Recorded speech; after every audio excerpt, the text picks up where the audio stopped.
కాబట్టి ఎప్పటికైనా మీరు ఏ స్థాయిని అందుకోవాలి? హరి ఓం శ్రీ గురుభ్యో నమః. హరి ఓం. సృష్టి జాడలెల్ల సృష్టికర్త ఎరుగు, శృతులు భిన్న రీతి శృతులు లేనిదాని నెట్లు లెక్కింప భయమే సుభగ పుష్ప బృంగ శూన్య. 5, 5, 25 ఉన్నాయా లేవా? ఉన్నాయా లేవా? 5, 5, 25 ఉన్నాయా లేవా? లేకపోవడం ఏమిటి? అదంతా ఉంది కదా.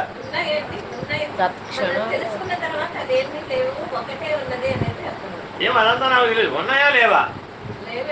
5, 5, 25 లెక్కించడానికి వీలవుతుందా అవదా? నీకెన్ని కర్మేంద్రియాలు లెక్కేసావా లేదా? నీకెన్ని జ్ఞానేంద్రియాలు లెక్కేసావా లేదా?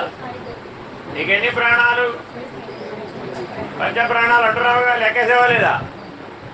లేని దాని నెట్టు లెక్కించతరను. సాంఖ్య విచారణకి మొదటి సూత్రం ఏం చెప్తున్నారండి? జగత్ విద్య కదయ్యా బాబు. బ్రహ్మ సత్యం జగత్ విద్య కదా. ఈ జగత్ అంతా 5, 5, 25. సృష్టి అంతా ఏంటి? 5, 5, 25. బ్రహ్మాండం అంతా ఏంటి? 5, 5, 25. పిండాండం అంతా ఏంటి? లెక్కించాలా వద్దా? లెక్కించడమేగా సంఖ్య సాంఖ్య. అదే విషయం.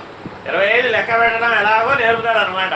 25 దేవతలు ఎవరు, 25 ఇంద్రియాలు ఎవరు, 25 వ్యవహారాలు ఎవరు, 25 అధిష్టానాలు ఎవరు, ఇంకా ఏమిటేమిటో రకరకాల పేర్లతోటి లెక్కెట్టి చెప్తాడు. అన్నీ లెక్కతో ముడిపడింది అక్కడంతా. గుర్తుపెట్టుకోండి. అర్థమైందా? నీకెన్ని కర్మేంద్రియాలు? 50 అంటే కుదరదు. 5 ఎప్పుడు ఎవరికి లెక్కేసినా 5. కాబట్టి లెక్క ఎలా వద్దా? సాంఖ్య విచారణ అంటే లెక్క వేస్తేనే సాంఖ్య విచారణ పూర్తవుతుంది. కానీ లెక్క వేయడం దేని కొరకు? లేని దాని నెట్లు లెక్కింప భయమేమి. అది లేదని తెలుసండి. నీకు లెక్కిస్తే ఏమిటి, లెక్కించకపోతే. మీ ఇంట్లో ఎన్ని దయ్యాలు ఉన్నాయి? మీ ఇంట్లో ఎన్ని దయ్యాలు ఉన్నాయి? ఉన్నాయా లేవా? లేవుగా. లెక్క లేని దాన్ని లెక్కించడానికి భయం ఏముంది? రండి, మీరు మా ఇంటికి కావాల్సి వస్తే లెక్క పెట్టి చూపిస్తాను. మీ ఇంట్లో ఎన్ని దయ్యాలు ఉన్నాయంటే ఏం చెప్పాడు? మీరు రండి మా ఇంట్లోకి, నేను లెక్కించి చూపిస్తాను. తీసుకెళ్ళాడు. ఈ మూలందా, ఆ మూలందా, ఆ మూలందా, ఏ మూలందా లేదు. లెక్కించడానికి భయం ఏముంది? కాబట్టి సాంఖ్య విచారణ అంటే బాగా భయపడాలా వద్దా? కనీసం 10-12 ఏళ్ళైనా పడుతుందా లేదా సాంఖ్య విచారణ చేయాలంటే? ఎందుకని? లేనిదనే పద్ధతిగా విచారణ చేయాలి. అంటే అది తెలుసుకోవాల్సిన అంశం ఏంటి? ఇప్పుడు విచారణ చెయ్యాలి, కానీ అది లేదనే పద్ధతిగా విచారణ. ఎరుక గురించి తెలుసుకోవాలక్కర్లేదా? కానీ ఏ పద్ధతిగా విచారణ చేయాలి? లేనిదని. మనసు గురించి విచారణ చేయాలా వద్దా? ఎలా చేయాలి? మాయ గురించి విచారణ చేయాలా వద్దా? లేనిదని విచారణ చేయాలి. ఎరుక గురించి విచారణ చేయాలా వద్దా? లేనిదని విచారణ. అంటే ఏవేవి ఎలా లేవో చెప్పడమే సాంఖ్య విచారణ. బాగా గుర్తుపెట్టుకోవాలండి. సాంఖ్య విచారణ అంటే ఏంటి? ఏవేవి ఎలా లేవో చెప్పడమే సాంఖ్య విచారణ. ఏవేవి ఎలా ఉన్నాయో తెలుసుకోవడం తారకం. తారకం అంటే ఏంటి? ఏవేవి ఎలా ఉన్నాయో తెలుసుకోవడమే తారకం. ఏవేవి ఎలా లేవో తెలుసుకోవడమే సాంఖ్య విచారణ. అర్థమైందా? మీ ఇంట్లో 15 మంది మరుగుజ్జులు ఉన్నారట. ఎక్కడున్నారో మరి? ఎప్పుడన్నా కనబడ్డారా మీకు? మరుగుజ్జులు అంటే తెలుసు, అది డ్వార్ఫ్ వెరైటీ. కొట్టివాళ్ళు అడుగు, 2 అడుగులు, 3 అడుగులు అంతే ఉంటారు వాళ్ళు. కానీ వాడికి మనిషిలో ఉండవలసిన అన్ని అవయవాలు, అన్ని ఆకారాలు ఉంటాయి. వాడికి కూడా 5, 5, 25 ఉంటాయి. కొట్టివాడు కదా అని 5, 5, 25లో లోపమే ఉండదు. పొడుగువాడు కదా అని వాడికి ఏమీ 50 ఉండవు. వాడికి ఉండేది 5, 5, 25, వీడికి ఉండేది 5. ఉన్నాయా లేవా? ఉన్నాయా లేవా? ప్రశ్నే తప్పు. అధిష్టానంగా ఉన్నాయా లేవా? ఏమడగాలని ప్రశ్న ఇప్పుడు? అధిష్టానంగా. మీ ఇంటికి యజమాని ఎవరు? మీ ఇంటికి యజమాని ఎవరు? మీ ఇంటికి యజమాని ఎవరు? మీ ఇంటికి యజమాని ఎవరు? చూడండి ఎన్ని ఆన్సర్లు చెప్పచ్చు. మీ దృష్టిని బట్టి సమాధానం మారిపోవడం లేదా? మీ ఇంటికి యజమాని ఎవరు? మీ మామగారు బతికున్నారు అనుకోండి, అప్పుడు మీ మామగారు నాన్నగారు కూడా బతికున్నారు, అప్పుడు ఆయనే యజమాని. మీ శ్రీవారు ఎంతమంది ఉంటారమ్మా యజమానులు? నాకు అర్థం కాదు. పైన వాళ్ళు వెళ్ళిపోయారు. ఎవరు పెద్దవాళ్ళు అయితే ఇంట్లో వాళ్ళే యజమాని. అందుకని ఆడవాళ్ళకి 40 ఏళ్ళు వచ్చిన వాళ్ళని 30 ఏళ్ళ వాళ్ళకి ఇచ్చి పెడితే అప్పుడు ఇంటి యజమాని ఎప్పుడు ఆడవాళ్ళే. ఇంటి యజమానిగా ఆడవాళ్ళు ఉండాలంటే ఏం చేయాలి? ఇప్పుడు రివర్స్ అయిపోయింది కదా. ఎప్పుడు మగవాళ్లే యజమానిగా ఉంటాం. స్త్రీవాదానికి వ్యతిరేకం కదా. కాబట్టి ఇప్పుడు ఏం చేయాలి? 30 ఏళ్ల వాళ్ళని 20 ఏళ్ల వాళ్ళకి ఇచ్చి పెళ్లి చేయాలి. అంతేగా పూర్వం అదేగా చేశారు. అందువల్ల ఇలా అయింది. కాబట్టి రివర్స్ చేద్దామని మనముడు ఇప్పుడు ఏం చేయాలి? 30 ఏళ్ళ ఆడపిల్లల్ని 20 ఏళ్ళ అబ్బాయికి ఇచ్చి పెళ్లి చేసి కొంతకాలం అట్లా ట్రై చేస్తే ఏమైపోతుంది? ఆడవాళ్ళ యజమానులు ఒక 4 తరాలు అట్లా ట్రై చేశారమ్మా. అప్పుడు ఏమైపోతుంది? మగవాళ్ళు తినవాళ్ళు అయిపోతారు. ఆటోమేటిక్గా ఆడవాళ్ళ ప్రమోషన్ వచ్చేస్తుంది. ఇప్పుడు ఇంటి యజమాని ఎవరు? కరెక్టేనా? ఇలా చేస్తే సరిపోతుందా అధిష్టానం అంటే? కాదు. సృష్టి ఆది నుంచి సృష్టి అంతమైపోయినా సరే అధిష్టానం మారదు. అంటే కర్మ చేత కానీ, భక్తి చేత కానీ, యోగం చేత కానీ అధిష్టానం మారదు. ఏ పని వల్ల మారదు, ఏ వ్యవహారం వల్ల మారదు. అధిష్టానం ఎప్పుడూ అధిష్టానమే. అలాంటి నిర్ణయాన్ని తెలియజెప్తుంది సాంఖ్య విచారణ. అధిష్టానాన్ని నిర్ణయిస్తుంది, ఆశ్రయం లేదని చెప్తుంది. ఎప్పుడూ సూర్యుడే ఉన్నాడు. అర్థమైందండి? మీ ఇంటి ముందు మామిడి చెట్టు లేదు. ఇంటి ముందు మామిడి చెట్టు ఉందన్నారా లేదన్నారా? ఇప్పుడు అదేంటండి బాబు, నిన్నగా మొన్నగా మొన్న కాయలు వస్తే మరి శుభ్రంగా కోసి ఆవకాయ పెట్టా రోజులు తింటున్నాం. మామిడి చెట్టు ఉందా లేదా? మామిడి చెట్టు ఉందా లేదా? ఆశ్రయంగా ఉన్నది, అధిష్టానంగా లేదు. అర్థమవుతండి? ఉందా లేదా అని అడగడం అడగకూడదు. ప్రశ్నలు అడగాలి. ఇప్పుడు అధిష్టానం, మామిడి చెట్టు అధిష్టానమేనా? ఈ జీవితానికి మామిడి చెట్టు అధిష్టానం ఒప్పుకుంటారు ఎవరైనా? ఎందుకంటే అవసరమైతే కొట్టి అతను పాడేసి బిల్డింగ్ కట్టాలంటే కట్టేస్తాం. మామిడి చెట్టు తీయడానికి వీలేదు ఏమైనా సరే అని తీవితే ఇప్పుడేం చేయాలి? అయితే బిల్డింగ్ కట్టా మానేస్తాను అన్నాడు. అయితే జీవితకాలం పెంకుటింట్లోనే ఉండవు. ఎవరికి కష్టం వచ్చింది? ఒక సంవత్సరం చూసి, 2 సంవత్సరాలు చూసి, 3 సంవత్సరాలు చూసి, 4 సంవత్సరాలు ఏమవుతుంది? పర్వాలేదు. ఆ పెంకుటింట్లో ఎప్పుడు పైనుంచి కిందకి దుమ్ము పడుతూ ఉంటుంది. ఊడ్చిన వాడు ఊడుస్తున్నట్టు చూడండి. పెంకుటిల్కి స్లాబ్కి తేడా ఎందుకు మారామంటే మనం దుమ్ము పడుతూ ఉంటుంది అనమాట. ఎప్పుడు మెయింటెనెన్స్ ఎక్కువ, దానికి క్లీన్ చేస్తూ ఉండాలి, పెంకులు దించుతూ ఉండాలి, పెడుతూ ఉండాలి, దుమ్ము దులుపుతూ ఉండాలి. చాలా గొడవ దాంతో. 4 ఏళ్ళు చూసింది. 5 ఏళ్ళకి వచ్చేటప్పటికి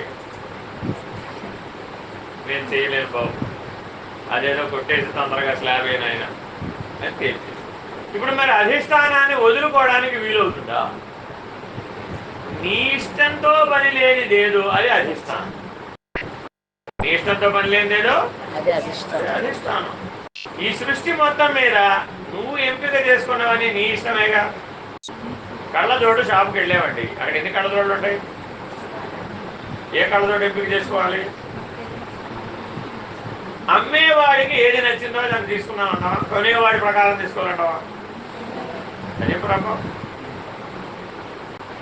ప్రతి చోట మీ జీవితంలో నా ఇష్టమే. మరి ఇప్పుడు నా ఇష్టం అంటే ఆశ్రయం కదా. నీ ఇష్టాలతో పని లేకుండా ఉన్నదేదో అది అధిష్టానం. నీ జనన మరణాలతో సంబంధం లేకుండా ఉన్నదేదో అదే అధిష్టానం. నీ శోకమోహాలతో సంబంధం లేకుండా ఉన్నదేదో అదే అధిష్టానం. నీ సుఖ దుఃఖాలతో సంబంధం లేకుండా ఉన్నదేదో అదే అధిష్టానం. ఆ అధిష్టానం ఏదో నిర్ణయించే విధానం సాంఖ్య విచారం. అది నిర్ణయం చేసేటప్పటికి ఏమైంది? ఆశ్రయం లేదు. నీవు నీలం రంగు చీర కట్టుకెళితేనే వెంకటేశ్వర స్వామి కనబడతాడు. కరెక్ట్ అయిన స్టేట్మెంట్. కదా. వెంకటేశ్వర స్వామి దీక్షకి ఏమిటి? నీలమే. దీక్షా వస్త్రాలు ఏంటంటే నీలమే. మరి ఇప్పుడు నీలం వస్త్రాలు కట్టుకెళితేనే వెంకటేశ్వర స్వామి కనబడతాడు. కరెక్టేనా? కాదు కదా. ఎర్ర వస్త్రాలు కట్టుకెళితేనే అమ్మవారు కనబడతాడు. అవన్నీ దీక్ష అదే. నల్ల వస్త్రాలు కట్టుకెళితేనే అయ్యప్ప గారు కనబడతారు. పసుపచ్చ వస్త్రాలు కట్టుకెళితేనే నారాయణుడు కనబడతాడు. విష్ణు దీక్ష, నారాయణ దీక్ష ఉన్నాయి. అందరూ వాళ్ళంతా అదే, అంతా ఎల్లో డ్రెస్. అర్థమేనండి. కాషాయం కడితేనే వీళ్ళు సన్యాసులు. కరెక్టేనా ఇవన్నీ? కానీ వ్యవహారంలో అలా ఉందా లేదా? వ్యవహారం అంతా ఆశ్రయ దోషం. వ్యవహారం అంతా ఆశ్రయ దోషం. అధిష్టానం అంతా ఆవరణ దోషం. అధిష్టానం అంతా ఏం దోషం? ఆవరణ దోషం. దాని సంగతి తర్వాత ముందు ఇది పోతే కదా అది పోయి. అర్థమైందండి. మీరు ఎవరైనా సరే సింహాచలం కొండను ఎత్తారా? ఎత్తలేదా? ఎత్తలేదా? ఐడియా రాలేదు ఎప్పుడన్నా? పక్కనే కదా సింహాచలం. ఒకసారి కొండను ఎత్తుదాం అని అనిపించిందా లేదా? కొండను చూసినప్పుడు అనిపించలేదా? ఎందుకని? ఇంట్లో బిందెనే చెంబునే ఎత్తలేం లేదు, కొండనే ఎత్తుతాను. మన సంగతి మనకి బాగా తెలుసు కదా, మన శక్తి సంగతి మనకి బాగా తెలుసు కాబట్టి కొండను ఎత్తాలని మనకు అనిపించలేదు. అంతేనా కదా? కొండనే ఎత్తలేని దాని బ్రహ్మాండాన్ని ఎలా మోస్తావు? బ్రహ్మం అంటే ఏంటి? బ్రహ్మాండానికి అధిష్టానం. బ్రహ్మాండాన్ని మోసేవాడు. భర్త అనగా ఎవరు? భార్యను మోయువాడు లేదా కుటుంబాన్ని మోయువాడు. మోయడం అంటే నిజంగా మోస్తాడని నెత్తి మీద పెట్టుకుని అని ఇప్పుడు రోజు నెత్తి మీదకి ఎక్కి కూర్చుంది అనుకోండి, మోయడం సంగతి దేవుడు అడుగు, వాడి కాళ్ళు విరిగి ఇద్దరు కింద పడతారు. మోయడం అంటే అర్థం ఏంటి? మనసు, మానసికంగా ఇది రెస్పాన్సిబుల్ ఫర్ ఇట్, దాన్ని మోయడం అంటారు. అంతేనా కదా? ఆయన ఎక్కడున్నా ఇది రెస్పాన్సిబుల్ ఫర్ ఇది ఫ్యామిలీ. అంతేనా కదా? అలాగే బ్రహ్మము ఏ స్థితిలో ఆయన పని ఆయన చేసుకుంటూ ఉన్నా ఇది responsible for creator, is responsible for creation. సృష్టి అంతా ఏంటి? క్రియేషన్. క్రియేటర్ పరమాత్మ. అలా పరమాత్మకి సృష్టి చేయడం బాధ్యత ఉందా లేదా? ఉంది. బంధం ఉందా లేదా? లేదు. అది ఎటువంటిది? బంధం లేని బాధ్యత. అదే జీవుడికి వాడి కుటుంబం, వాడి సంసారం, వాడి ప్రపంచం. బాధ్యత ఉండాలా? ఉండాలా వద్దా? బాధ్యతతో పాటు వీడికి అదనపు ఒక ఇంక్రిమెంట్ కూడా ఇచ్చాం. ఏమిటది? బంధం. బంధం అనేది ఇంక్రిమెంట్. మొదట్లో రాదు, అది తర్వాత నిదానంగా వస్తాం. ఏమేనండి? మొదట్లో పెళ్ళైన కొత్తల్లో వాళ్ళ ఆవిడ ఎవరైనా ఏమన్నా అంటే భర్త గారు ఏం చేస్తాడు?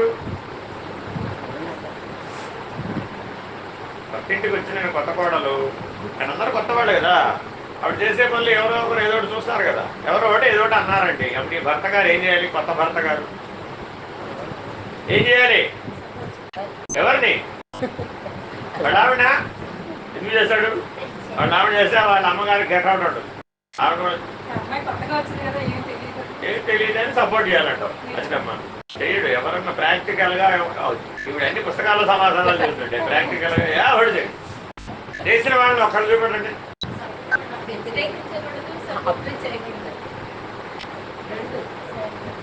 అవు కావాలనుకుండా ఉండాలి. వాళ్ళ ఆవిడ కరెక్ట్ అని చెప్పకూడదట, వాళ్ళ అమ్మ తప్పు అని చెప్పకూడదట. అప్పుడు ఇద్దరు కలిసి వహిస్తారు. న్యూట్రల్ గా సాక్షిగా ఉంటే ఇద్దరిలో పరిణామం వచ్చి ఇద్దరూ కాస్త అహాన్ని తగ్గించుకుంటే అప్పుడు వివేకం వచ్చే అవకాశం ఉంది. ఈ లోపల వాళ్ళ అత్తగా వాళ్ళ అమ్మగారు పైకి వెళ్ళిపోతుంది. అప్పుడు అత్తలేని కోడలు ఉత్తమ రాదు. ప్రయోజనం ఏముంది? పరిణామం రాలేదు కదా.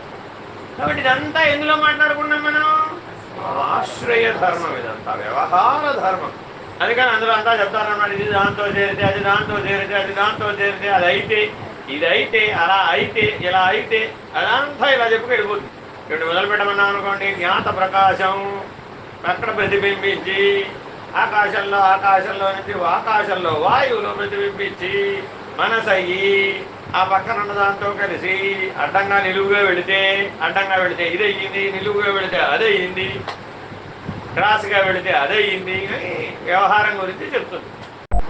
ఆ కలవడం గురించి చెప్తుంది, ఆ విడిపోవడం గురించి చెప్తుంది, ఆ లయం అవ్వడం గురించి చెప్తుంది, ఆ సృష్టి గురించి చెప్తుంది. ఇదంతా సాంఖ్య విచారణ. దేని గురించి చెప్పినప్పుడు ఇంతకీ? ఆశ్రయమా అధిష్టానమా? ఆశ్రయం. అంతే.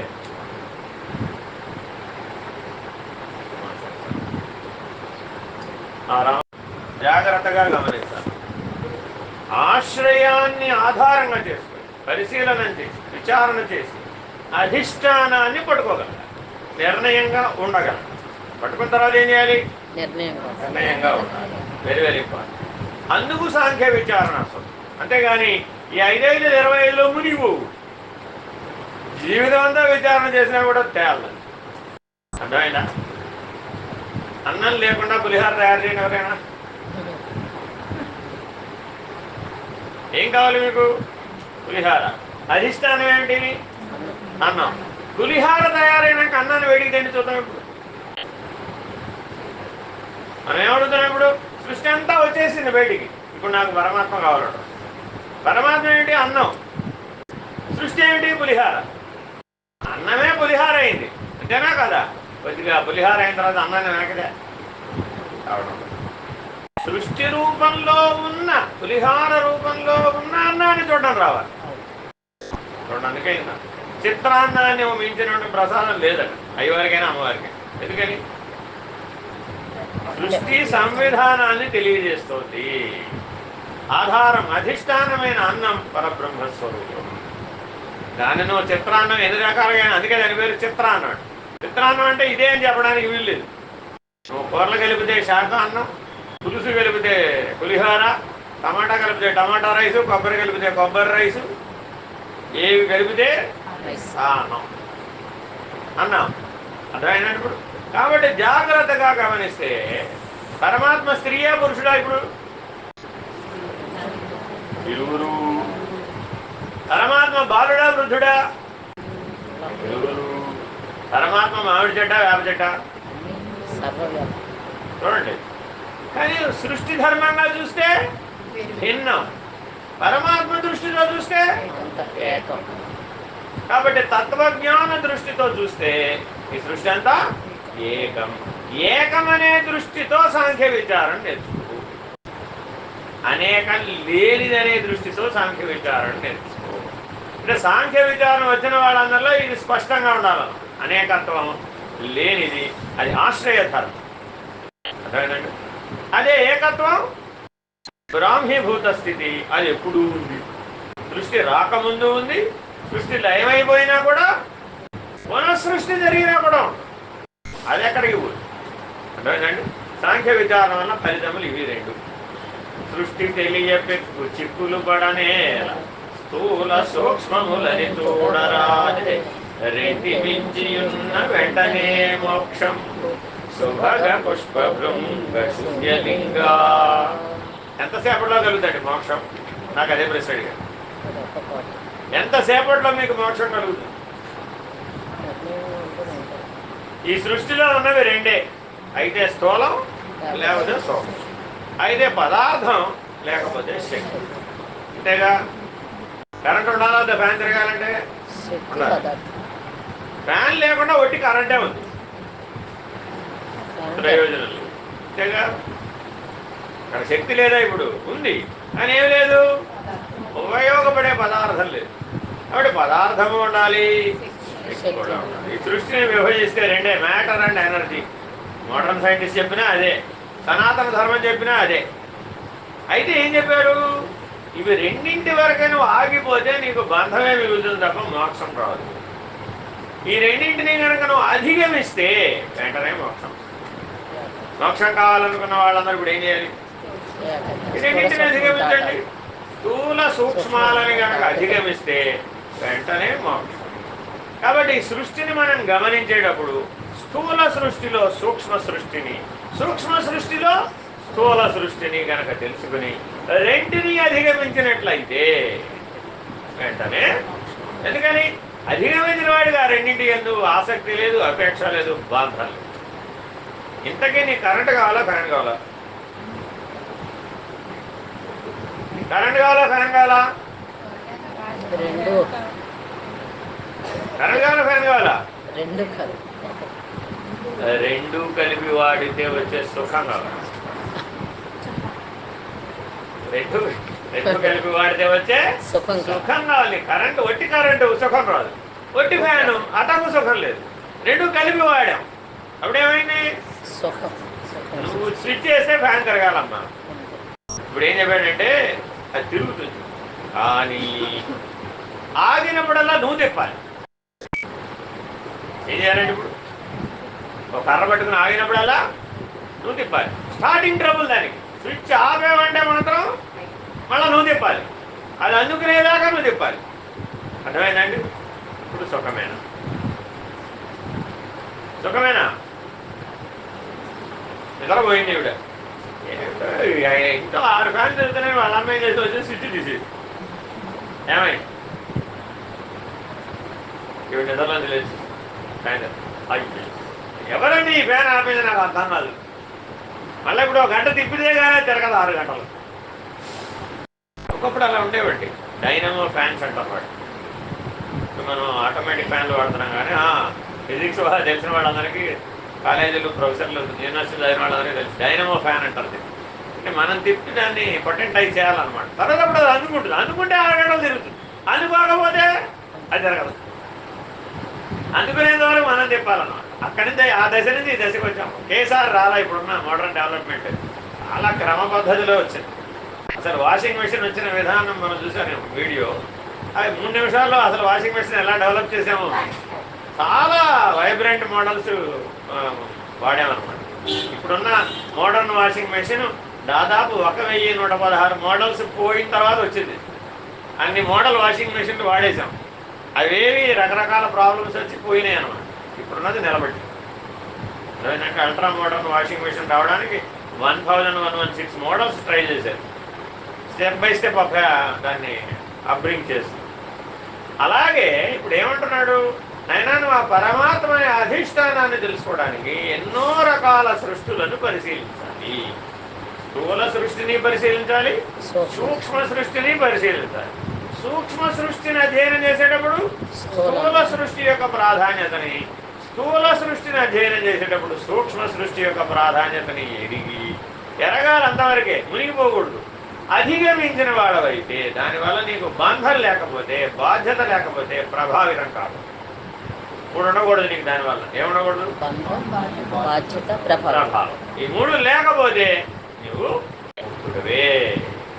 మీ ఇంట్లో ఉన్న సోఫా మీకు బంధం, ఒప్పుకుంటారా ఒప్పుకోరా? మీ ఇంట్లో ఉన్న సోఫా మీకు బంధం, ఒప్పుకుంటారా ఒప్పుకోరా? ఒప్పుకుంటారా ఒప్పుకోరా? సోఫా నిన్ను బంధించే అవకాశం ఉందా? ఉంటే ఇక్కడికి రాస్తావు, కాదు అక్కడే ఉంటావు. మరి మీ ఇంట్లో మీ ఉన్న సోఫా మీకు బంధం, ఇప్పుడు స్థూలంలో బంధమా సూక్ష్మంలో బంధమా? సూక్ష్మంలో బంధం. అర్థమైందండి? నీకు ఆ సోఫా అంటే ఇష్టమని తెలుసుకున్నటువంటి వాడు ఏం చేశాడంటే, మీరు బయటికి వెళ్ళగానే ఆ సోఫానంతా ఒక కత్తి పట్టుకుని అంతా ముక్కలు చేసేసాడు. మీరు ఇంటికి వెళ్ళేటప్పటికి ఆ సోఫా చూసేప్పుడు మీకు హార్ట్ అటాక్. ఎందుకని? సూక్ష్మంలో బంధం, హార్ట్ అటాక్. ఎందుకు వచ్చిందంటే ఇవిడికి హార్ట్ అటాక్ అని? ఏమిటంటే సోఫా పాడైపోయింది, ఆవిడ చూడగానే హార్ట్ అటాక్.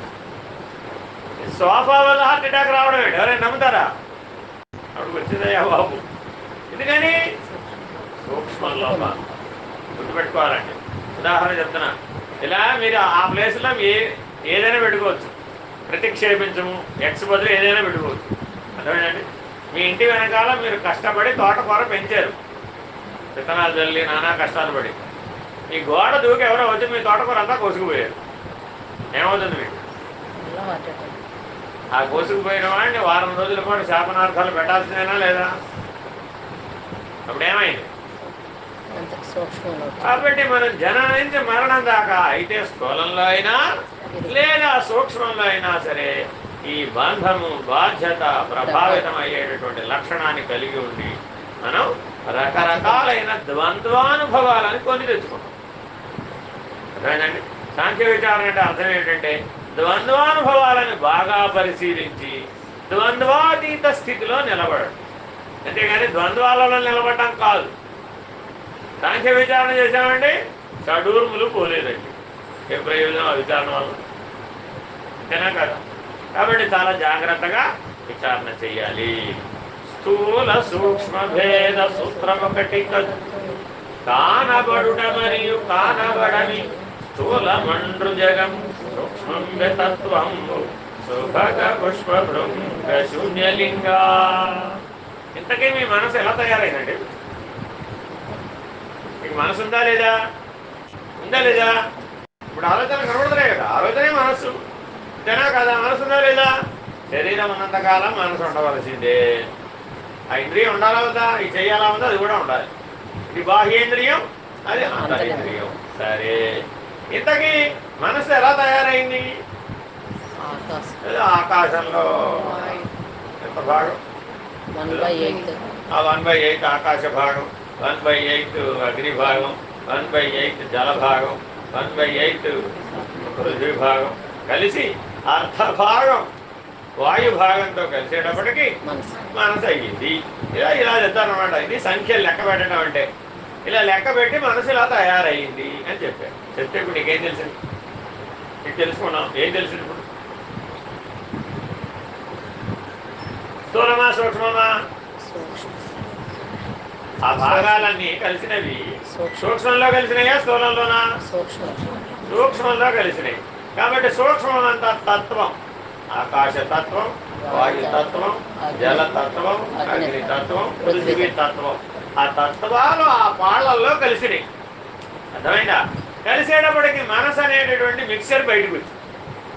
మిక్సర్ ఎక్కడైనా దానితో తయారవుతుందా? మిక్సర్ రావాలంటే ఏం చేయాలి? ఒక 5 తీసుకోవాలి. పల్లీలు, పచ్చెనపప్పు, వేరుశనగపప్పు, ఇంకేదో బూందీ, తర్వాత ఇంకేమిటో దాల్మోటు, ఇలా ఏమిటో ఏవి కలపాలనుకుంటే అవన్నీ తీసుకోవాలి. తీసుకుని ఏం చేయాలి? కలిపేసాం. ఏమిటమ్మా ఇది? మిక్స్చర్. నాకు డైరెక్ట్గా మిక్సర్ కావాలి. డైరెక్ట్గా మిక్సర్ వస్తుందా? డైరెక్ట్గా స్థూలం రాదు. సూక్ష్మతత్వ సముదాయాల ఫలితంగా స్థూలం కనబడుతుంది. ఈ కనబడేదేమో స్థూలం, కనబడనిది తత్వం. కనబడేదేమో స్థూలం, కనబడనిది తత్వం. ఆయన తత్వం అదే లేదా? వదిలే, లెట్ ఇట్ గో. అంతేనా కాదా? ఒక వ్యక్తిని మార్చడానికి 1000 సార్లు ప్రయత్నించామండి, వాడు మారలేదండి. ఏమంటాం అప్పుడు?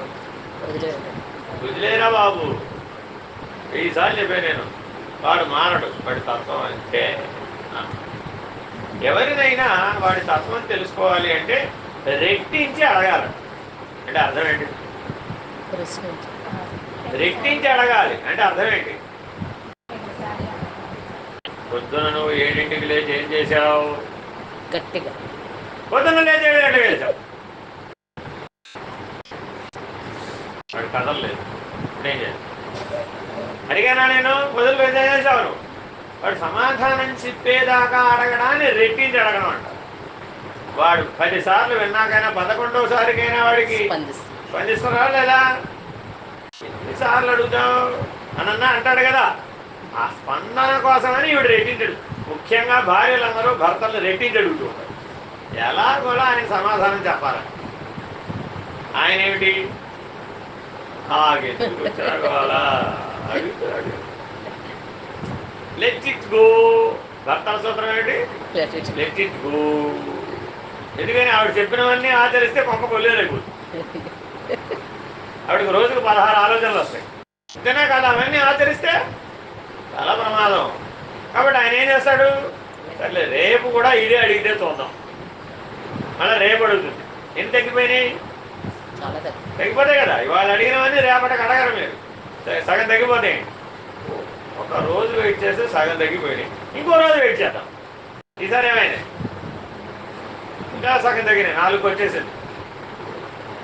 ఇంకా తగ్గే ట్రెండ్లోనే ఉంది, పెరిగే ట్రెండ్. ఇంకో రోజు వెయిట్ చేద్దాం. ఈసారి ఏమైంది? అసలు అడగలేదు ఆవిడ. ఓ ఏం అడగలేదు కాబట్టి మనం ఏం చెయ్యక్కర్లేదని ఆగిపోయాడా? ఆవిడ అడిగిన వాటి అన్నింటిలో ఆన్ ప్రయారిటీ బేసిస్లో ఏది చెయ్యాలో అది చేసేసాడు 4వ రోజు. ఇప్పుడు ఆయన చేశాడా చేయలేదా, పట్టించుకున్నాడా పట్టించుకోలేదా, విన్నాడా వినలేదా, బాధ్యత ఉన్నట్టా లేనట్టా? ఉన్నట్టు. ఉన్నట్టే. కానీ ఏం లేదు, స్పీడ్. బంధం లేదు. ఏం లేదు ఇప్పుడు, బంధం. బంధం లేదు. అదే మొదటి రోజు ఆవిడ 16 అడగగానే బ్యాగ్ కట్టుకుని పెరిగెట్టాడు. అప్పుడేమైంది? అంతే పట్టేస్తాం. మర్నాడు రెండో రోజు 32, మూడో రోజు 48. ఎందుకని అడగంగానే చేస్తున్నాడు కదా. అడిగేసాయి నీకెందుకు ఉన్నవన్నీ. అలా అడుగుతూ పోతూ ఉంటే అవి ఎప్పటికైనా అయిపోతాయా? ఎందుకని ఆజ్యం పోస్తూ ఉన్నంత వరకు మంట పెరుగుతూనే ఉంటుంది. భోగం ద్వారా కోర్కెలని తీరుస్తూ ఉన్నంతసేపు అది పెరిగిపోతూనే ఉంటుంది. కాబట్టి ఎవరైనా ఏం చేయాలి? స్థూలము సూక్ష్మం ఈ రెండింటినీ బాగా గుర్తించాలి. స్థూలం అంతా పదార్థము కనబడేది, సూక్ష్మం అంతా కనపడనిది సత్వం. ఉన్నదాని నుండి ఉత్పత్తియగుగాని శూన్యమందు సృష్టి చూచుటెట్టు తల్లిదండ్రి లేక తనయ వర్గములున్నే శుభగ పుష్పభృంగ శూన్యలింగా. ఈ ప్రపంచం అంతా ఎక్కడి నుంచి వచ్చింది? మనం అందరం ఏం చెప్పాం? వైడ్ స్పేస్, శూన్యంలోంచి వచ్చింది అన్న. ఎలా వస్తుంది? శూన్యంలోంచి ఏదైనా వస్తుందా? రాదుగా. స్థూల ధర్మం ప్రకారం చూస్తే ఏం లేదు, శూన్యంలో నుంచి ఏది రాదు. స్థూల ధర్మంలో రాదు, సూక్ష్మ ధర్మంలో వస్తుంది. గుర్తుపెట్టుకోవాలండి. స్థూల ధర్మం వేరు, సూక్ష్మ ధర్మం వేరు. అర్థమైందా? బాబా గారు ఇలా అని చేతిలో శివలింగం పెట్టారు. ఎక్కడి నుంచి వచ్చింది? సూక్ష్మ ధర్మంలో నుంచి స్థూల ధర్మంలోకి తెచ్చారు దాన్ని. దాని ఉనికి ఎక్కడ ఉంది? సూక్ష్మ ధర్మంలో ఉంది. అది కనబడదు. తత్వ సముదాయంలో ఉందన్నమాట. ఆ తత్వ సముదాయంలో ఉన్నదాన్ని పదార్థ దృష్టిలోకి తీసుకొచ్చేది. స్థితిని మార్చారు. మార్చేటప్పటికి ఏమైంది? నీ చేతిలో శివలింగం ప్రత్యక్షం. బాబావారికి ఎన్ని పరీక్షలు! చిత్రావతి నది ఒడ్డున ఇసుకలో అందరిని తీసుకెళ్ళి కూర్చోబెట్టేవాడు. మీకు ఏం కావాలో అడగండి ఇస్తాననేవాడు. ఒక్కొక్కరు వింత వింత కోరికలన్నీ అడిగేవాడు. నాకు లడ్డు కావాలనేవాడు ఒకడు, పటిక బెల్లం కావాలనేవాడు, యాపిల్ కావాలనేవాడు ఒకడు, చలికాలంలో మామిడికాయ కావాలనేవాడు ఒకడు, మామిడి పండు కావాలనేవాడు. అందరికీ కల్పవృక్షం ఏంటంటే చిత్రావతి నది ఒడ్డే, ఆ మట్టి ఆ ఇసుకే. ఇలా చేస్తూ అనేవారు. వాడు అడిగింది ఇచ్చేసేవాడు. ఇప్పుడు ఎక్కడి నుంచి తెచ్చారు? అందులోంచి ఇందులోకి తెచ్చారు. మనం కూడా ట్రై చేసామనుకోండి, ఏమొస్తుంది? ఆ మట్టి ఇసుక. ఎందుకని? మనకు అందులోంచి ఇందులో కానీ ఇందులోంచి అందులో కానీ చేయడానికి శక్తి లేదు, ప్రవేశం లేదు, ఆ జ్ఞానం లేదు, ఆ సిద్ధి లేదు. అండి వాళ్ళు. అందుకని వాళ్ళు సిద్ధ పురుషులు. ఎందుకని వాళ్ళు అందులోంచి ఇందులోకి మార్చగలరు. ఏమండి? ఆ మార్చేవాడు ఇప్పుడు స్థూలమా సూక్ష్మమా? ఈ రెండింటికి అవతరా. ఇప్పుడు వాళ్ళకు బంధం ఉంటే అదే అంటున్నాడు ఈ మాట. వాళ్ళ రెండింటినీ దాటి ఉన్నారు కదా, వాళ్లకు బంధం ఎలా నిర్వచిస్తావు? కాబట్టి నువ్వు కూడా ఈ స్థూల సూక్ష్మాలన్నీ దాటేసావు, అధిగమించేసావు. అప్పుడు నీకు కూడా బంధం లేదు. అధిగమించకపోతే బంధం ఉన్నది. కాబట్టి ఉన్నదాని నుంచే ఏదైనా ఉత్పత్తి చేస్తున్నారా? ఉండడం అనేది సూక్ష్మంలోనూ ఉంది, అంతేగాని లేని దాంట్లో సృష్టించాలని అనకూడదు. మొదలు తుదియులేని మొద్దొకటి జని మొద్దు మృంగునందు దదరిందు తలయుతో కలేక కన్నెట్లు మృంగురా శుభగ పుష్ప భృంగ శూన్యలింగా. అంటే ఏంటంటే ఒకదానికి ఆది లేదు, అంత్యము లేదు, మొదలు లేదు, తుది లేదు. లేని మొద్దు ఒకటి జనించే. మొద్దు అంటే కథలనిది. కథలన్నీ ఎలా అయినా పుడుతుంది. అసలు జనించే అంటంలోనే తప్పుంది. అర్థమైందండి? సృష్టి అంతా కూడా ఒక మొద్దు అనుకో కాసేపు. ఈ సృష్టి ఒకప్పుడు పుట్టిందా పుట్టలేదా? పుట్టిందిగా. ఆద్యంతములున్న ఈ సృష్టికి. మరి సృష్టికర్తకో లేవు. కాబట్టి సృష్టికర్త ఎవరు? మొద్దు. అర్థమైందండి? అదేం చేసిందట? మొద్దు మృంగునంచు దద్దరింత్రు. మనందరం దేనికి భయపడుతున్నావిడ? ఎప్పుడు వస్తాడయ్యా బాబు, ఎప్పుడు వస్తాడో తెలియదు, రాత్రి వస్తాడో తెలియదు, పొద్దున వస్తాడో తెలియదు. ఆ మృత్యు అంటే నాకు విపరీతమైన భయం, ప్రాణ భయం. వచ్చేవాటలు కోసేస్తాయి. ఇంతకీ డాక్టర్ దగ్గరికి వెళ్ళాలంటే భయపడాలా అక్కర్లేదా? ఆవిడ ఆవిడ అనుభవంలో ఎంతమందిని అయితే హాస్పిటల్కి తీసుకెళ్ళిందో వాళ్ళందరూ చనిపోయారు హాస్పిటల్లో. ఆవిడ అనుభవంలో, ఆవిడ జీవితానుభవంలో ఎంతమందినో 10 మందినో 15 మందినో 20 మందినో హాస్పిటల్కి పట్టుకెళితే కర్మవశాత్తు వాడి టైం అయిపోయింది. ఆ 15 మంది చనిపోయారు. ఆ చనిపోయిన సందర్భాన్ని ఇప్పుడు చూసిందా చూడలేదా? హాస్పిటల్కి వెళ్తే చచ్చిపోతాం. ఏం డెరివేషన్కి వచ్చేసింది? దాంట్లో ఏ నిర్ణయానికి వచ్చేసింది? హాస్పిటల్కి వెళ్తే చచ్చిపోతాం. ఆవిడకి జ్వరం వచ్చింది. వాళ్ళ పిల్లలు ఏమన్నారు? ఈవిడేమంది? చచ్చినా చచ్చిపోతాను కానీ హాస్పిటల్ మాత్రం రాదు. అదేమిటమ్మాయి, అక్కడికి వెళితే చనిపోవు కానీ ఇక్కడుంటే చనిపోతావు. నువ్వు వైద్యం లేకపోతే ఎలాగా? కాబట్టి నువ్వు రావాలి. హాస్పిటల్కి వెళ్తే చనిపోతావు రా బాబు, నా అనుభవంతో చెప్తున్నా. కరెక్టేనా? కాబట్టి మనకి భ్రాంతిగతమైనటువంటివన్నీ ఈ రకంగా ఏర్పడినటువంటి సత్యాలే. కోడలు గారు ఎప్పుడూ అత్తగారి చేత దూషించబడవలసిందే. ఎందుకని? మా అత్త నన్ను తిట్టింది, వాళ్ళ అత్త ఆవిడ తిట్టింది, వాళ్ళ అత్త ఆవిడ తిట్టింది, వాళ్ళ 7 తరాలుగా ఇదే జరుగుతుంది. కాబట్టి తర్వాత కూడా ఇదే జరుగుతుంది. నేను కూడా నా కోడలు కరెక్టే అన్నా. భ్రాంతి కదా మరి, ఇదేనా కదా? కాబట్టి భ్రాంతితో నిర్ణయం చేయకూడదు. అర్థమవుతండి. అలాగే ఈ మొద్దు వంటి పరమాత్మ ఈ సృష్టిని మొత్తాన్ని మింగేస్తున్నాడు. కరెక్టే. ఆయనకు ఆద్యంతములు లేవు, ఈ సృష్టికి ఆద్యంతములు ఉన్నాయి. ఆద్యంతములు లేని పరమాత్మలో ఆద్యంతములున్న సృష్టి పుట్టి పెరిగి కొంతకాలానికి నశించిపోతుంది. ఆ పరమాత్మే మింగేస్తున్నాడని చెప్తున్నారు. దద్దరిద్ర అంటే శాస్త్రం అలా చెప్తోంది. తలయుతోకలేక తన్నెట్లు మింగురా. మొదటి ప్రశ్న వేశాడు. ఇప్పుడు ఆ పరమాత్మకి తల లేదు, తోక లేదు, రూపం లేదు, నామం లేదు, వ్యవహారం లేదు, మొద్దు వలె పడి ఉంది. ఆ బయలు ఈ ఎరుకని ఎట్లా పుట్టిస్తుంది? ఈ సృష్టి ఎరుక, ఆ బయలు పరమాత్మ. బయలు సృష్టిని పుట్టించింది అని చెప్తున్నావు నువ్వు. ఎలా పుట్టిస్తుంది? బయలంటే ఏమి లేదు, అక్కడ ఉన్నదన్నట్లుగా ఉన్నది. కదలిక కూడా లేదు, ప్రకాశం కూడా లేదు, నాదం కూడా లేదు, ఏ రకమైనటువంటి సృష్టి లేదు, పంచభూతాలు లేవు, ప్రణవనాదం కూడా లేదు, ఏమీ లేదు. ఎందువలే ఎలా ఉంది? మొద్దు వలే ఉంది. పడి ఉన్న చోట పడి ఉన్నట్లే మొద్దు వలే ఉంది. మరి ఎరుగదు కరుగదు విరుగదు మొరుగదు అంటే బయలు ఈ ఎరిగే కరిగే ఒరిగే మొరిగే సృష్టిని ఎట్లు మృంగగలదు? దాంట్లోంచి ఇది రాలేదు, దాంట్లో కలిసిపోలేదు. కాబట్టి నువ్వు పరమాత్మలో నుంచి రాలేదు, పరమాత్మలోకి వెళ్ళకు. ఎందుకు ఈ మాట చెప్తున్నాడు? మరణానంతర ముక్తిని నిషేధిస్తున్నాడు. అందరూ ఏమనుకున్నారు? పోతే దేవుడు అయిపోయాడండి. మీ ముత్తాత గారేది ఎప్పుడో పోయాడు. ఎక్కడికి పోయాడు? దేవుడిలోకే పోయాడు. ఎక్కడి నుంచి వచ్చాడు? దేవుడిలోంచి వచ్చాడు. ఏమైపోయాడు? దేవుడు అయిపోయాడు. శివుడిలోంచి వచ్చాడు, శివుడు అయిపోయాడు అని చెప్పే సిద్ధాంతాన్ని ప్రశ్నిస్తున్నాడు. ఎలా ఇది సాధ్యం? ఆ శివుడు మొద్దు, కథలో ఏమీ లేవడు, కళ్ళు తెరిచి చూడ కనీసం ఉన్నాడో లేదో తెలియదు, తలా తోక లేదు, ఆద్యంతములు లేవు. అలా తెలుసుకోవాల్సింది ఆయన్ని. మరి ఆయన చేతిలో ఉన్నటువంటి సృష్టి తలా తోక ఉంది, నామరూపం ఉంది, ఆద్యంతాలు ఉన్నాయి, వ్యవహారం ఉంది, అన్నీ ఉన్నాయి. ఈ అన్నీ ఉన్నది ఏమీ లేని దాంట్లోంచి వచ్చింది, మళ్ళా ఏమీ లేని దాంట్లోకే పోతుంది అని శాస్త్రం చెప్తోంది. ఎలా నమ్మమంటావా? ఎలా నమ్మమంటావు? సాధ్యమేనంటావా? ఇది ఎప్పటికైనా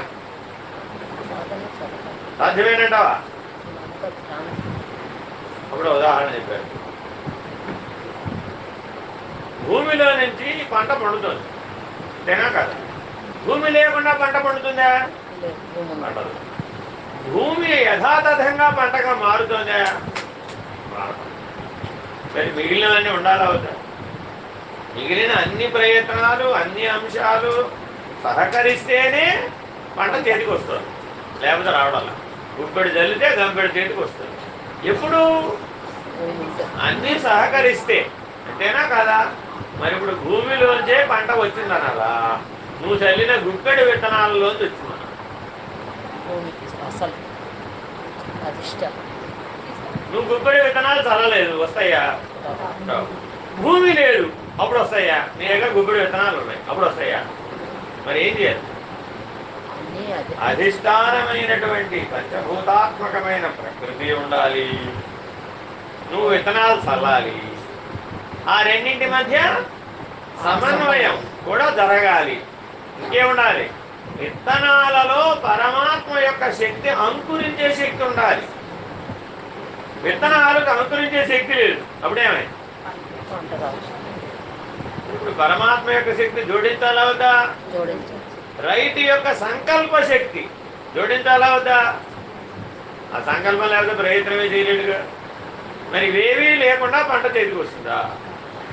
కాబట్టి పంట పండడానికి కారణం ఎవరు? పంట పండడానికి కారణం ఎవరు? ఈ రెండు కారణాలు ఒకటి మాయా కారణము, రెండు పరమాత్మ కారణం. రెంట్లో ఏది కారణంగా నిర్ణయిస్తున్నావు? పరమాత్మని కారణంగా నిర్ణయిస్తున్నావా, మాయను కారణంగా నిర్వర్తిస్తున్నావా?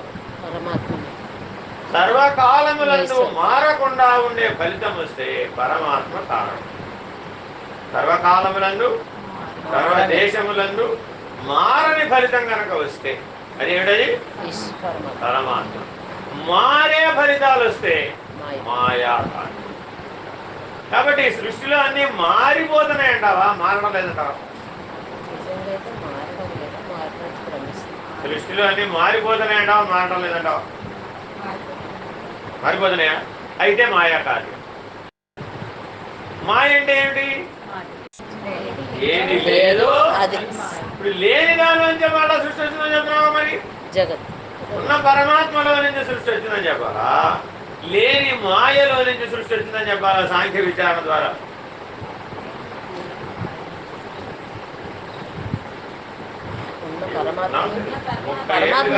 సాంఖ్య విచారణ చాట్లు బదులు పెట్టేవాళ్ళు చెప్పాలి. లేని పరమాత్మ లేని మాయలో నుంచి సృష్టి వచ్చిందంటావా, ఉన్న పరమాత్మలో నుంచి సృష్టి వచ్చిందంట? ఉన్న పరమాత్మలో నుంచి ఏమి రాదు కాదు, అది మొద్దు కదలదు, దేన్ని పుట్టించదు, దేన్ని మెంగదు, అరగదు, కరగదు, విరుగదు, మరుగదు, అది ఉంటుంది అంతే. అది పరమాత్మ. రివర్స్ అంతా ఎవరు? మాయ. మాయ అనే ఎరుకనే ఒకటే, ఊరికే స్థితి భేదమే. కాబట్టి అంతా మాయా కార్యం అనాలా, అంతా పరమాత్మ యొక్క కార్యం అనాలి. ఈ అమ్మాయికి 100కి 80 మార్కులు వచ్చినాయి. గట్టిగా ట్రై చేసి నాకు ఏమైనా సరే 99 మార్కులు రావాల్సిందే అని పరీక్ష రాశాను, కానీ 80 మార్కులే వచ్చినాయి. అనుకోకసేపు. మాయా కార్యమా పరమాత్మ కార్యమా? అలా వస్తే అంటే అనుకున్నది జరిగింది, అప్పుడు మాయా కార్యమా పరమాత్మ కార్యమా? నువ్వు అనుకున్నది జరగలేదు, అప్పుడు మాయా కార్యమా పరమాత్మ కార్యం? అక్కడ నేను అనుకుంటే మాయా కార్యం, ఈశ్వరుడు అనుకుంటే పరమాత్మ. ఆయన ఏమనుకోడు కదా, కాబట్టి ఆయన చెయ్యడుగా. ఈశ్వరుడు ఏమీ చెయ్యడు, ఏమీ అనుకోడు, ఆయనకి ఏమీ అక్కర్లేదు. ఆయనలోంచి ఏమీ రాదు, ఆయనలోకి ఏమీ చేరదు. ఏది రాకపోవడం చేత ఆయన పెరగడు, ఏది చేరకపోవడం వల్ల పెరగడు. ఈ సృష్టి పరమాత్మ యొక్క పని అంటావా, మాయ యొక్క పని అంటావా? సెంటర్లో మాయావాదాన్ని ప్రశ్నిస్తున్నారు. ఇలాగే చెప్పాడు మాయావాదం. ఎలా చెప్పాడు? ఈ సృష్టి మాయా కార్యము, పరమాత్మ కార్యం కానే కాదు. ఉన్నది పరమాత్మ అయితే ఈ మాయ ఎక్కడి నుంచి వచ్చింది? మాయోత్ఫుల్లం అనార్థాలో చెప్తాం. లేని మాయ ఉద్భవించే, లేని కళ కలిగే. నీకు ఇప్పుడు కళ ఉందా? లేదు. రాత్రి కళ వస్తుందా రాదా? వచ్చింది. ఎక్కడి నుంచి వచ్చింది? లేదు, అంతకుముందు లేదు. వెనకలో కళ ఉందా? లేదు. కానీ నిద్ర వచ్చేసిందా ఇప్పుడు? అటు గాఢ నిద్రలో అయితే కూడా అలా లేదు. మధ్యలో సగం తెలివి, సగం నిద్ర, సగం మెలకువ, సగం నిద్ర ఉన్నప్పుడు కలిసి కలయి. అంతేనా కదా? ఉన్నదంతా సత్వగుణం, మరొకటి ఉన్నది కూడా తమోగుణం, అసలు రజోగుణం లేదు. కానీ మానవులందరూ దేని చేత బాధించబడుతున్నారు? లేని దాని చేత బాధించబడతాం. ఈ ప్రాబ్లం అక్కడే కాదు, ఎక్కడ కూడా ఉంది. అర్థమైందండి? ఎందుకని సత్వగుణం అంతా అధిష్టానం, దైవ సృష్టి, తమో గుణం అంతా పదార్థం. దాని అందరూ అది కదలలేదు, మారలేదు, చేయలేదు. ఇది కూడా అంతే, దీనికే వే లక్షణాలు ఉన్నాయి. ఏం జరిగింది ఇప్పుడు? అది కాస్త ఇది కాస్త కలిసి మిశ్రమమై రజోగుణమై జీవ సృష్టి జరిగేది. కేవల సత్వగుణంగా ఉంది, కదలలేదు. కేవల తమోగుణంగా ఉంది, అది కదలలేదు. ఒట్టి శుద్ధ చైతన్యం, అది కదలలేదు. కేవల జడం, అది కదలలేదు. కాస్త చైతన్యం, కాస్త జడం, చిజ్జడం అయింది. ఏమైనప్పుడు ఇప్పుడు మాయా కార్యమనగా ఏంటి? చైతన్యాన్ని కాస్త జడాన్ని కలపడం, చిజ్జడ గ్రంథి తయారవడమే మాయాకార్యం. కాబట్టి ఈశ్వరుడు మాయోపాధికుడు, జీవుడు అవిద్యోపాధికుడు. ఆ స్థూలం గురించి కానీ, ఈ సూక్ష్మం గురించి కానీ, ఆ క్షరం గురించి కానీ, ఈ అక్షరం గురించి కానీ, ఆ పరం గురించి కానీ, ఈ అపరం గురించి కానీ ఏ పరిజ్ఞానం, ఏ వివేకం లేదు వాడు. కాబట్టి వాడెవడు? జీవుడు, అవిద్యోపాధికుడు. ఇది మొత్తం తెలుసు ఆయనకి. ఆయన ఎవరు? ఈశ్వరుడు. అర్థమైందండి? ఈ రెండూ తెలిసి అవతలున్నాడు ఒకడు, పురుషోత్తముడు. వాడెవడు? పరమాత్మ. మొద్దువలే ఉన్నాడు వాడు. వాడికి ఇది వచ్చినా, ఆ మాయాకార్యం జరిగినా జరగకపోయినా, సృష్టి జరిగినా జరగకపోయినా, నువ్వు ఉన్నా నువ్వు పోయినా, సృష్టి ఉన్నా సృష్టి పోయినా, ఆ అవతలున్న పురుషోత్తముడికి ఏమి సంబంధం లేదు. మీ పేరున్నవాడు 10 ఊళ్ళ అవతల ఒకడు ఉన్నాడు. ఆ 10 ఊళ్ళ అవతల ఉన్న మాలతికి నానా కష్టాలు వచ్చినాయి. మాలతికి కష్టములు వచ్చాను అన్నాం. నువ్వు బాధపడాలా? అక్కర్లేదు. అదే మాలతికి కష్టం వస్తే నువ్వు బాధపడాలి కదా. ఆ మాలతి ఈ మాలతి కాదు కదా. ఎవరికైతే కష్టాలు వచ్చినాయి అంటున్నావో, ఆ కష్టాలు వచ్చిన మాలతి ఈ మాలతి ఒకటి కాదు కదా. కాబట్టి నాకేం పర్లేదు అంది. అది తప్పు కదా. సోయం దేవదత్త కదా. ఆ దేవదత్తుడు ఈ దేవదత్తుడు ఒకడే కదా. అంటే అర్థం ఏంటి? ఆ చివరున్న పురుషోత్తముడు ఈ కథంతా జరిగి సృష్టి అంతా లయమైపోతే సృష్టి లయానంతరం మిగిలిన పురుషోత్తముడు ఒకడేగా. కొత్త పురుషోత్తముడు వచ్చాడు ఇప్పుడు ఇక్కడ ఏమన్నా? రాలేదు. సృష్టికి ముందు ఏ పురుషోత్తముడు ఉన్నాడో, సృష్టి లయమైన తర్వాత కూడా ఉన్నటువంటి పురుషోత్తముడు ఒకడే. స్వయం దేవదత్త. ఆ దేవదత్తుడు ఈ దేవదత్తుడు ఒకడే. మరి ఇప్పుడు ఏది కరెక్ట్? ఇవన్నీ రావడం కరెక్టా? ఉండడం కరెక్టా? పోషించబడడం కరెక్టా? లయం అవ్వడం కరెక్టా? ఇదంతా లేనిదేరా బాబు. ఉన్నది ఎప్పుడూ పురుషోత్తముడే అనేది కరెక్ట్. ఎన్నింటిలో ఏది సత్యం? సత్యం ఎప్పుడూ ఒకటే ఉండాలి. సెట్ అయ్యే అవకాశం లేదు. నువ్వు ఉన్నావు అనేది సత్యం. ఒకప్పుడు ఉన్నాను, ఒకప్పుడు లేను అంటాం సత్యమేనా? కాదు కదా. ఉంటే ఎప్పుడూ ఉంటావు, లేకపోతే ఎప్పుడూ లేవు. అంతే. మాయాకార్యంగా వచ్చాను నేను. వచ్చానన్నప్పుడు కూడా లేవు. ఎందుకని? మాయ కదా అధిష్టానం, ఈశ్వరుడు కాదు. అప్పుడు మాయాధిష్టానంగా ఉన్నప్పుడు ఏమయ్యావు? కళలో ఏనుగు వచ్చిందమ్మా, ఏనుగు వెళ్ళి నేను ఊరేగించారమ్మా. ఇంతలో ఏనుగు కోపం వచ్చిందమ్మా, ఇంత కింద పడేసి తొక్కిందమ్మా. మెలకు వచ్చిందా? రాలేదు. ఎక్కడొచ్చింది మెలకు? ఏనుగు తొక్కగానే మెలకు వచ్చింది. అంతేనా కాదా? పైగా ఏమైంది? వాళ్ళంతా ముచ్చమట్లు పెట్టినాయి, హార్ట్ అటాక్ కూడా వచ్చింది. ఏనుగు తొక్కితే ఇంతే సంగతులు ఉంటాడా పోతాడా? పోయాడు ఆల్రెడీ సూక్ష్మంలో. ఎక్కడ పోయాడు ఇప్పుడు? సూక్ష్మంలో. కళలో పోయాడు. అంతేనా కాదా? మేలుకొని చూశాడు. ఏనుగు లేదు, తొక్కడం లేదు, ఊరేగింపు లేదు, పోవడం కూడా లేదు. అవునా కాదా? వీడు హాయిగా మొద్దు అనే పడుకుని ఉన్నాడు మంచం మీద. ఈ మొద్దు అనే పడుకున్నవాడు ఎవడు? పురుషోత్తముడు. ఆ కళ రాకముందు ఈ పురుషోత్తముడే ఉన్నాడు. ఆ కళ అయిపోయిన తర్వాత కూడా ఆ కళ ఎవరిలో ఉద్భవించింది? వాడిలోనే. ఆ కళ ఎవరిలో పోషించబడింది? వాడిలోనే. ఆ కళ ఎవరిలో లయమైపోయింది? అసలు వాడిలో ఆ కళ పుట్టినట్టు ఏమైనా ఎరుక ఉన్నదా? మొద్దుగానే ఉన్నాడు. వాడికి ఏ కళ వచ్చిందో వాడికి ఏం తెలియదు. రావాల్సిన కళ వచ్చింది, ఉండవలసినంతసేపు ఉంది, అని ఇవ్వవలసిన అనుభవాన్ని ఇచ్చింది, వాడిలోనే మన లయమైపోయింది. పోనీ లయమైపోయిన తర్వాత వాడిలో ఏమైనా మార్పు వచ్చింది? ఆ ముద్ద అలాగే ఉంది. కాబట్టి ఆ సృష్టి అంతా ఈశ్వరుని యొక్క కళ. సృష్టి అంతా ఎవరి కళ? ఈశ్వర సంకల్పం. ఇక్కడ కళ అనకూడదు, దాని ఏమనాలి? ఈశ్వర సంకల్పం. నీ కూడా ఉంది. నీ కూడా ఫలానా అప్పుడు ఎప్పుడో పుట్టాను, ఫలానా అప్పుడు తిన్నాను, ఫలానా అప్పుడు చదువుకున్నాను, ఫలానా అప్పుడు పెళ్లి చేసుకున్నాను, ఫలానా అప్పుడు తల బొప్పి కట్టింది, ఫలానా అప్పుడు ఆపరేషన్ అయింది, ఫలానా అప్పుడు ఏదో ఎక్కడో చేరాను, ఫలానప్పుడు ఎక్కడో బయటకు వచ్చాను. ఈ స్టోరీ అంతా ఉంది. జనన మరణాల మధ్యలో ఉన్న స్టోరీ అంతా ఉంది. ఇదెవరి కళ? రెండు కళలే. అదేమో సమిష్టి సంకల్పం, ఈశ్వరుని సంకల్పం. ఇదేమో వ్యష్టికి సంబంధించిన కళ. కాబట్టి నీ జీవితంలో నువ్వు అనుభవిస్తున్నవన్నీ సత్యమేనా?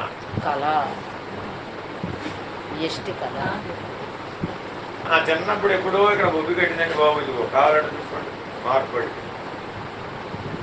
మార్కే ప్రమాణం. ఇప్పుడు నాకు దెబ్బ తగిలినట్ట తగలనంట? దెబ్బ తగిలినట్ట తగలనంట? కళ్ళలోనా ఇళ్లలోనా దెబ్బ తగిలింది?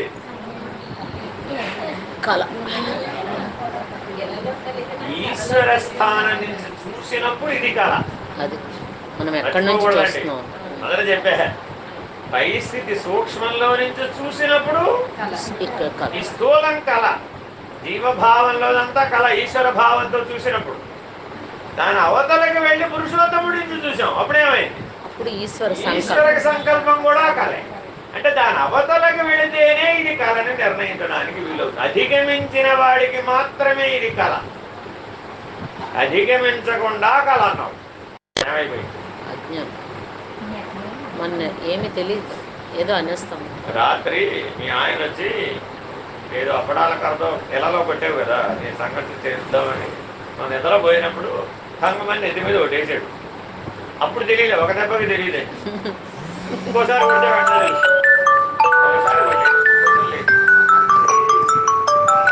కొట్టినట్టు అనిపించింది. నేను ఆయన్నే అడిగా, కలగన్నావు నువ్వు? బొప్పి కనబడుతుంది, కలగంటే బొప్పి రాదు కదా. పాయింట్ పట్టుకున్నాడు. ఇళ్లలో జరిగితేనే బొప్పి కడుతుంది, కానీ కళలో బొప్పి ఎలా కడుతుంది? కడవు. అది కళ కాదు. ఎలా నువ్వే కొట్టావు, నువ్వు తప్పే పడలేడు నన్ను కొట్టేవాడు అని. ఇప్పుడు ఆవిడకి తెలిసినా తెలియకపోయినా కరెక్ట్గా దాన్ని పట్టుకోగలిగిందా లేదా?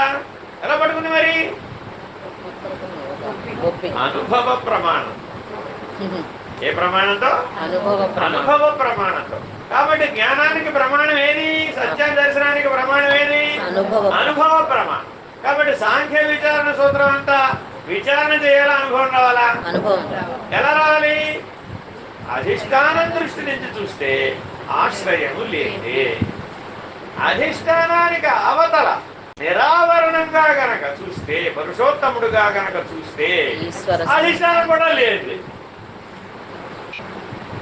ఈ దృష్టి నీకు స్థిరంగా కలగజేసేది ఏదో అదే సాంఖ్య విచారణ. హరి ఓం శ్రీ గురుభ్యో నమః. హరి ఓం. పూర్ణమద పూర్ణమిదం పూర్ణాత్ పూర్ణముదచ్యతే పూర్ణస్య పూర్ణమాదాయ పూర్ణమేవావశిష్యతే. ఓం తత్సత్. ఓం శాంతి శాంతి శాంతి. హరి ఓం. శ్రీ గురుభ్యో నమః. హరి ఓం. నారాయణ.